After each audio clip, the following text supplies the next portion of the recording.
Japan जो कि दुनिया का, आप ये समझ लें कि दुनिया का सबसे स्ट्रॉन्गेस्ट तरीन कंट्री है with respect to its passport और with respect to its visa. तो आज मैं मौजूद हूँ टोक्यो जापान में। हैं? ये बताइए क्या मैं जापान आ सकती हूँ? बेटे मुझे अपने बेटे को भी जापान भेजना है। ये बताओ यार, जापान के लिए स्टेटमेंट कितनी चाहिए? इतने सारे सवालात। चलो जवाब देते हैं, चलते हैं कहीं बैठते हैं और आपको जवाब देते हैं इन सब बातों का। हम बाहर मेन रोड पे लेके चलते हैं, मेन रोड पे कहीं किसी अच्छी पुरसुकून जगह पे बैठते हैं और फिर बात करते हैं।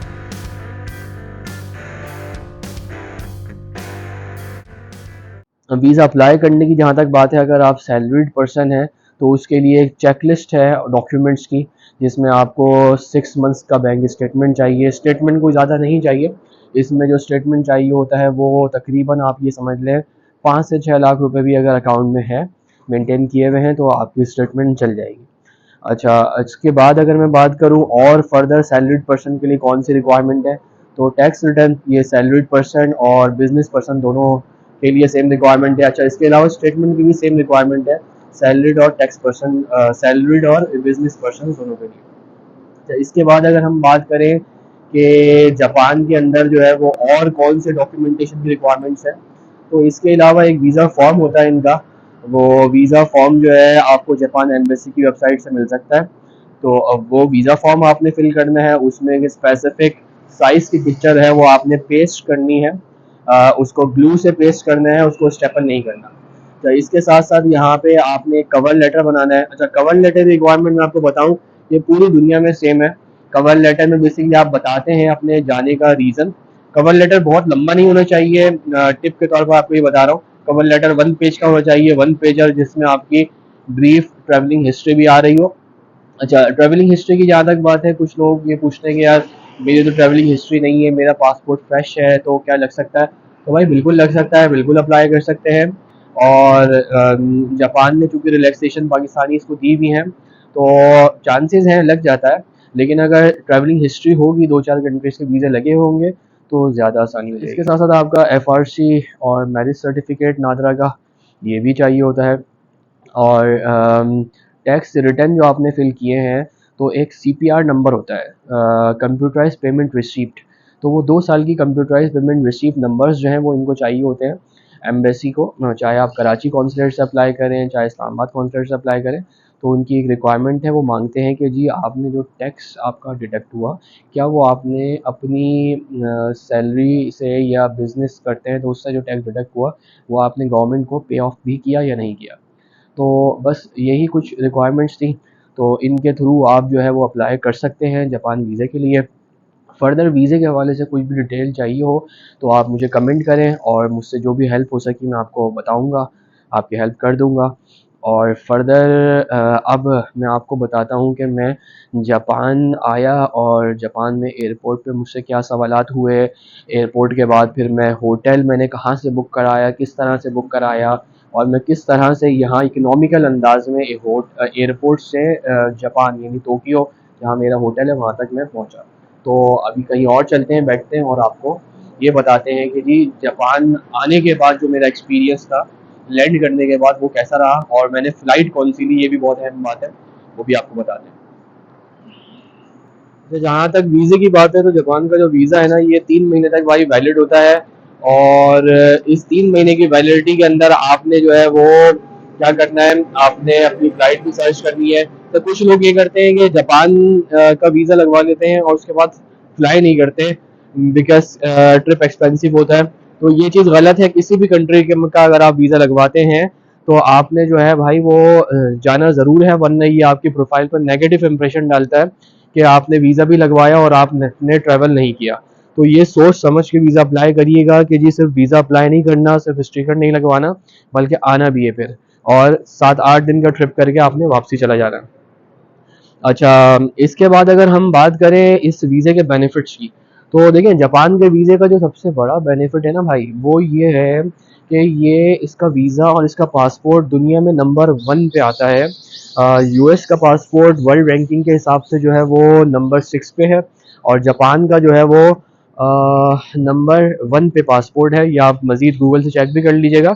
मैंने रिसेंटली चेक किया था तो मुझे ये अपडेट मिली थी। तो इस हिसाब में भी अगर हम देखें तो जापान के विज़िट के बाद और इसका वीज़ा लगने के बाद आपका पासपोर्ट काफ़ी स्ट्रांग हो जाता है, मतलब आपकी ट्रैवलिंग हिस्ट्री बहुत स्ट्रांग हो जाती है। और इसके बाद जो है वो मैं एक्सपेक्ट ये करता हूँ, और ये मैंने बहुत सारे और लोगों का एक्सपीरियंस भी देखा है। कुछ हमारे दोस्त हैं, एक दोस्त है हमारे जिन्होंने जापान ट्रैवल किया, उसके बाद उन्होंने अमेरिका का अप्लाई किया तो उनका अमेरिका का वीज़ा भी लग गया। तो अमेरिका भी वीज़ा दे देता है अगर जापान वीज़ा दे दे और जापान का आप एक ट्रिप कर लें।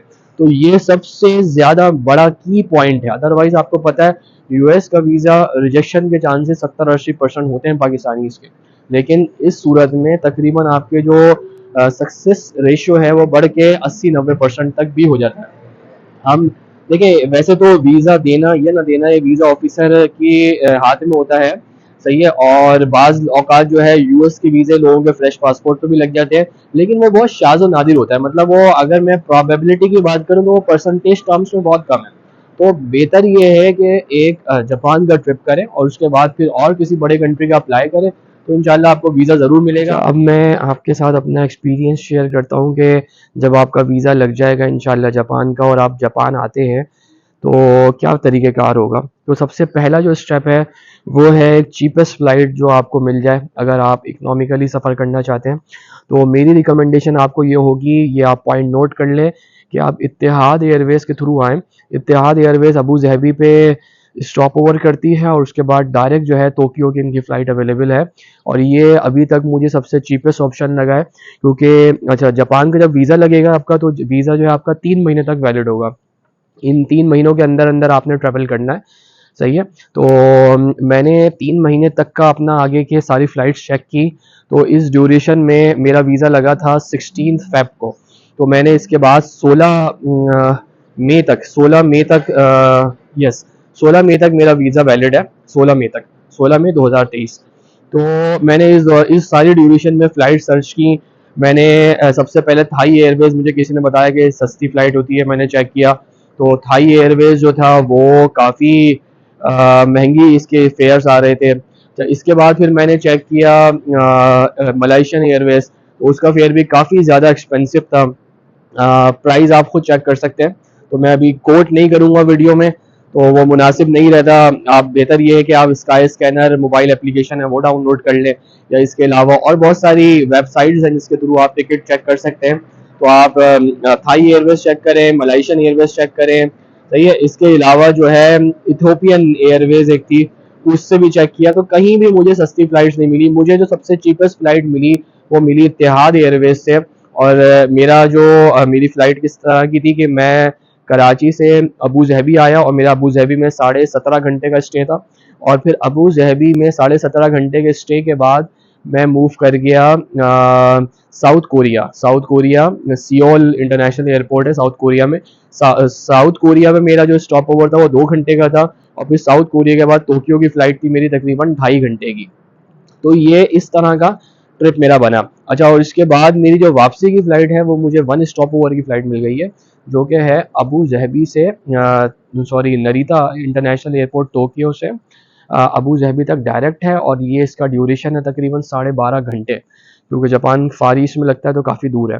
तो 12.5 घंटे में मैं अबू ज़हबी डायरेक्ट पहुँचूँगा वापसी में इंशाल्लाह, और उसके बाद अबू ज़हबी में मेरा स्टे होगा 22 घंटे का, और फिर अबू ज़हबी से मैं आऊँगा कराची। तो ये ऑप्शन है, अगर आप चीपेस्ट फ़्लाइट तलाश कर रहे हैं तो आप कहीं और कोई फ़्लाइट सर्च ना करें, आप सीधा-सीधा इत्तेहाद एयरवेज़ के थ्रू ऑनलाइन बुक कर लें या किसी एजेंट के थ्रू बुक करा लें, और इत्तेहाद एयरवेज़ के थ्रू आप जापान आ जाएँ। ज़्यादा चीपेस्ट और इकोनॉमिकल ऑप्शन पड़ेगा आपको। चलें, अब मैं आपको दूसरी चीज़ बताता हूँ। फ़्लाइट बुकिंग आपने कर ली, इकोनॉमिकल फ़्लाइट के थ्रू आप आ गए। अच्छा, अब मेरा दूसरा एक्सपीरियंस क्या था, एयरपोर्ट पे जब आप जापान एयरपोर्ट पे आप लैंड करते हैं तो जापान एयरपोर्ट में इमिग्रेशन आपसे बहुत सारे सवालात करती है, और उसमें आपके आने का रीज़न पूछते हैं, आपसे शो मनी का पूछा जाता है, मनी कितनी लेकर आए हैं। तो शो मनी तकरीबन आप अगर इंडिविजुअल आ रहे हैं तो $1500, तो $1500 इज़ एनफ फॉर यू। अगर आप फैमिली के साथ आते हैं तो $2500 से $3000 तक आप ला सकते हैं।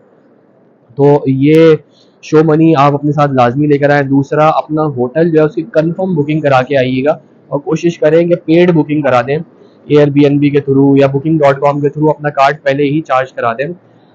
इससे उन पे इमिग्रेशन पे एक पॉजिटिव इम्पैक्ट जाता है कि जी हाँ, ये वाकई में विजिटर है और ये यहाँ पे स्लिप नहीं होगा और ये बंदा जो है वो वापसी पाकिस्तान जाएगा। तो पेड बुकिंग बेहतर है, पेड बुकिंग कराएं। मैं भी पेड बुकिंग करा के आया था। पेड बुकिंग के लिए बहुत सारी एप्लीकेशंस हैं। अच्छा, टोक्यो जो है, अगर जापान में आप आते हैं और टोक्यो में आप रुकते हैं, टोक्यो और सराउंडिंग के जितने भी इनके सिटीज़ हैं या इनके एरियाज़ हैं, काफ़ी एक्सपेंसिव हैं। तो अकोमोडेशन बहुत ज़्यादा एक्सपेंसिव है। तो मैंने क्या किया, मैंने एयरबीएनबी के थ्रू एक शेयर्ड बेड स्पेस ले लिया क्योंकि मैं सोलो ट्रैवल कर रहा था। तो शेयर्ड बेड स्पेस मुझे वो पड़ा तकरीबन 100 पाउंड्स का पड़ा। सही है, 7 नाइट्स का 100 पाउंड्स का पड़ा, जो कि काफ़ी चीपर था। और बेड स्पेस थोड़ी छोटी है, लेकिन वॉशरूम्स वगैरह और सारा मतलब किचन वगैरह अवेलेबल है, इलेक्ट्रिक स्टोव लगा हुआ है। तो अल्हम्दुलिल्लाह बहुत अच्छा मज़ा आ रहा है, सुकून है। तो ये इस तरह से आप एयरबीएनबी के थ्रू अपना होटल बुक करा लेंगे। तो इसके बाद मैं आपको बताऊं, आप इमिग्रेशन पे आपसे एक तो कंफर्म आपने होटल बुकिंग दिखा दी, दूसरा आपने अपना जो है रिटर्न टिकट लाजमी लेकर आए। Return ticket, confirm return ticket वो देख सकते हैं आपसे, और ना देखने को कुछ भी नहीं देख सकते। सही है, लेकिन जो मेजर लोगों का एक्सपीरियंस रहा है वो यही रहा है कि वो एयर टिकट भी आपका कंफर्म पेड देखते हैं।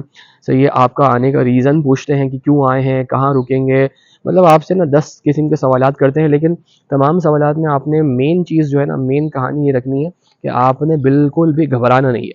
खान साहब जो फरमाते हैं घबराना नहीं है, तो आपने भी घबराना नहीं है। अगर आप घबराए तो इमिग्रेशन को आप पे डाउट हो सकता है और शक हो सकता है और आपको डिपोर्ट भी कर सकते हैं। जी हाँ, डिपोर्ट भी कर सकते हैं। अच्छा, एयरबीएनबी के थ्रू आपने कंफर्म बुकिंग करा ली, सही है, और पेड बुकिंग करा ली। रिटर्न टिकट आपके पास होना चाहिए। शो मनी के तौर पे आपके पास 1500 से 2000 डॉलर्स होने चाहिए। कोशिश करें अगर येन ला सकते हैं तो येन ले आएँ। अच्छा, दूसरा ये है कि एयरपोर्ट पे मुझसे सवालात इत्तेफाक से इमिग्रेशन वालों ने कोई सवाल नहीं किया। इमिग्रेशन पे मैं अपना एक्सपीरियंस बताऊं, एक लेडी बैठी हुई थी, सही है, मैं बिल्कुल रिलैक्स रहा, काउंटर पे खड़ा रहा। उसने मुझसे पूछा कितने दिन रुकेंगे, कहाँ रुकेंगे। तो अच्छा, दूसरा एक और अहम तरीन चीज़ मिस कर दी मैंने, वो ये थी कि भाई जापान में जब आपका वीज़ा लग जाता है ना, तो आपको एक बार कोड इशू किया जाता है। मतलब एम्बेसी, कराची एम्बेसी से लगवाएं या इस्लामाबाद एम्बेसी से लगवाएं, तो वो एक बार कोड इशू करते हैं। तो ये बार कोड क्या होता है, उनका कहना ये होता है कि जी जब जापान ट्रैवल करें तो इस बारकोड को स्कैन करके, ये जापान की वेबसाइट है ऑफिशियल, web.japan करके, सही है, इस पे जाके अपना क्वारंटाइन के डॉक्यूमेंट्स, मतलब अपने जो वैक्सीनेशन के डॉक्यूमेंट्स, अब ये क्वारंटाइन तो नहीं कर रहे हैं, वैक्सीनेशन के डॉक्यूमेंट्स वगैरह अपलोड करें। साथ साथ इमिग्रेशन का एक क्यूआर कोड है वो जनरेट करें। फिर ये जो सारे क्यूआर कोड्स होते हैं, इमिग्रेशन के क्यूआर कोड के अंदर आप जो आपका एयरबीएनबी का पेड होटल है उसका एड्रेस डालेंगे, होटल का फ़ोन नंबर डालेंगे, तो पूरा एक क्यूआर कोड जनरेट हो जाएगा इमिग्रेशन का। एक क्यूआर कोड आपका जनरेट होगा कस्टम डिक्लेरेशन का, और तीसरा क्यूआर कोड आपका होगा वैक्सीनेशन डॉक्यूमेंटेशन का। तो ये तीनों क्यूआर कोड आपने कराची से या इस्लामाबाद से, जहाँ से भी आप फ्लाई करते हैं, वहाँ फ्लाई करने से पहले आप ये अपने फिल करके और ये क्यूआर कोड जनरेट करके अपने साथ लेकर आएँ। और कोशिश करें क्यूआर कोड का मोबाइल से स्क्रीनशॉट ले लें। स्क्रीनशॉट ले लेंगे तो आपको फ़ायदा ये हो जाएगा कि जापान एयरपोर्ट पर लैंड करने के बाद अगर इंटरनेट नहीं भी चलता, वैसे तो वहाँ पे वाईफाई, फ्री वाईफाई अवेलेबल होता है, आप कनेक्ट कर सकते हैं। लेकिन अगर बिलफर्ज ना चले तो आप क्यूआर कोड भी इमिग्रेशन वालों को दिखा सकते हैं। मैंने भी अपना क्यूआर कोड इमिग्रेशन को दिखाया था, तो उन्होंने बार कोड मशीन से जब स्कैन किया तो उसमें सारी डिटेल आ गई कि मैं कहाँ रुकूंगा और कहाँ नहीं रुकूंगा और कितने दिन तक मेरा स्टे होगा। तो इससे जो है इमिग्रेशन पर बैठी हुई लेडी ने और मजीद फिर मुझसे कोई सवाल नहीं किया, वरना आमतौर पर सवाल होते हैं, मैंने आपको बता दिया किस किस्म के होते हैं। मुझसे इनफैक्ट शो मनी भी नहीं देखी गई मेरी, और मैं जो है अल्हम्दुलिल्लाह ईजिली विद इन 5 मिनट्स जो है मैं क्लियर होके मैं अपने लगेज लेने के लिए आ गया। लगेज क्लेम पे पहुंचा। लगेज क्लेम पे पहुंचने के बाद लगेज अपना लिया ही था कि पीछे से कस्टम वाले जो थे उन्होंने कहा कि sir do you have QR code of your custom declaration. तो मैंने जैसा कि आपको बताया कि मैंने बिल्कुल कस्टम डिक्लेरेशन का क्यूआर कोड फिल किया हुआ था और मेरे पास क्यूआर कोड मौजूद था। मैं उसके पास गया तो क्यूआर कोड अगर कस्टम डिक्लेरेशन वाला आपके पास होता है तो आपकी एक अलग जो है ना मतलब ऑटोमेटेड गेट है वहाँ से, कस्टम का, वहाँ से वो आपको इंटर कर लेते हैं, आपको वेट नहीं करना पड़ता। तो वहाँ भी उसने अपनी बारकोड मशीन से मेरा कस्टम डिक्लेरेशन चेक किया कि जी आपके लगेज में क्या क्या सामान है, कोई नारकोटिक्स या कोई ऐसी चीज़ तो नहीं है, क्योंकि जापान जो है ना इस हवाले से बहुत ख़तरनाक है कि जापान में अगर खुदा न खास्ता आपके लगेज में से भले से आपका है या नहीं है या किसी ने आपके बैग में डाल दिया नारकोटिक्स निकल आया, तो यहाँ जो है वो सज़ाए मौत भी है ना इस चीज़ के ऊपर। तो इस चीज़ का ख़ास ख्याल रखा जाता है। तो कस्टम डिक्लेरेशन वाले ने मेरा जो है क्यूआर कोड स्कैन किया भाई। क्यूआर कोड स्कैन करने के बाद जो है वो बस आप ये समझ लें स्कैन हुआ। स्कैन होने के बाद भी उसको मज़ीद तसल्ली नहीं हुई, तो उसने कहा कि sir can you please come in a room. तो वो एक रूम में ले गया। रूम में लेके जाने के बाद जो है भाई साहब ने मेरा पूरा लगेज खुलवा दिया, एक एक चीज़ चेक की, मेरा जो हैंड कैरी था वो भी चेक किया, हर चीज़ निकलवाई। अच्छा, जापान में एक चीज़, एक और अहम टिप आपको दे रहा हूँ, वो ये कि आप यहाँ आए ना तो यहाँ पे हलाल फूड का बड़ा मसला है। रेस्टोरेंट आपको बहुत शाज़ और नादिर और मुश्किल से मिलते हैं। मुझे भी अभी तक कोई ऐसा रेस्टोरेंट पाकिस्तानी या इंडियन या बांग्लादेशी या तुर्किश नहीं मिला है। मे भी होंगे यहाँ पे, लेकिन फिर वो ढूंढने पड़ते हैं। तो बेहतर ये है कि हलाल फूड का यहाँ पे जो मसला है उसको देखते हुए आप अपने साथ 2 या 3 टिन पैक्स जो है प्रॉपर किसी अच्छी बड़ी कंपनी के, जिस तरह मैं मज़ेदार फूड्स के लिए आया था, 2-4 जो है वो आप टिन पैक्स जो है अपने साथ ज़रूर लेकर आ जाएँ। तो उससे आपके 1 हफ़्ते में से अगर मैं बोलूँ तो 2-3 दिन तो आपके इन टिन पैक्स के थ्रू निकल जाएँगे। और यहाँ से किसी भी बेकरी से आप जो है वो ब्रेड ले लें और अपना सालन वगैरह से आप जो है वो इस तरह से करके आप अपना इकोनॉमिकली जो है वो गुज़ारा कर सकते हैं। अदरवाइज़ अगर आपके पास ज़्यादा अमाउंट है तो आप फिर अपना सर्च करें और किसी अच्छे रेस्टोरेंट में जाके जो लगे कि टर्किश हो या इंडियन या पाकिस्तानी हो, वहाँ पे जाके आप बिल्कुल आप जो है वो खा सकते हैं, एंजॉय कर सकते हैं।